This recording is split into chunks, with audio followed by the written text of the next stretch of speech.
Protein hair లో ఉంటుంది. అంటే నా డైట్ లో ఎలాంటి థింగ్స్ నాకు యాడ్ అయితే నాకు హెల్త్ బాగుంది. ఒమేగా 3 ఫ్యాటీ యాసిడ్స్ ఇవన్నీ మనకి చాలా హెల్ప్ చేస్తాయి.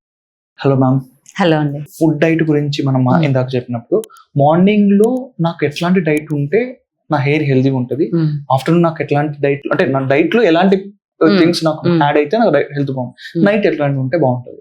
హెయిర్ అనేది made up of keratin. Okay, keratin అనే ప్రోటీన్ హెయిర్ లో ఉంటుంది. సో మనకి ప్రోటీన్ ఎక్కువగా తీసుకుంటే హెయిర్ స్ట్రెంగ్త్ కూడా బాగుంటది.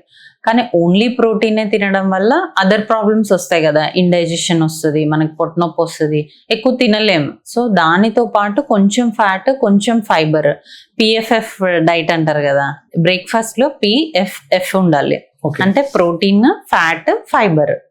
So good amount of protein with fat, కొంచెం ఫ్యాట్స్, కొంచెం ఫైబర్ మనం యాడ్ చేసుకోగలిగితే బ్రేక్ఫాస్ట్ లో ఆ డే అంతా కూడా మనకి చాలా ఫ్రెష్ గా ఉంటుంది. అంటే ప్రోటీన్ తో స్ట్రెంగ్త్ వస్తుంది, ఫైబర్ తో ఇది డైజెస్ట్ అవుతుంది, ఫ్యాట్ వల్ల నీ స్కిన్ కి, హెయిర్ కి కావాల్సినవి వస్తాయి. ఒమేగా 3 ఫ్యాటీ యాసిడ్స్ ఇవన్నీ మనకి చాలా హెల్ప్ చేస్తాయి కదా. సో ఈ డైట్ తీసుకోవాలి. మధ్యాహ్నం మీల్లో, ఎవ్రీ మీల్లో మనం ప్రోటీన్ యాడ్ చేసుకోవాలి. రిమైనింగ్ థింగ్స్ స్మాల్ గా యాడ్ చేసుకొని, మీ వెయిట్ ఎంత ఉంటుందో దాన్ని బట్టి ప్రోటీన్ క్యాలిక్యులేట్ చేసుకొని అంత ప్రోటీన్ యాడ్ చేసుకుంటే మన హెయిర్ అనేది బాగుంటుంది.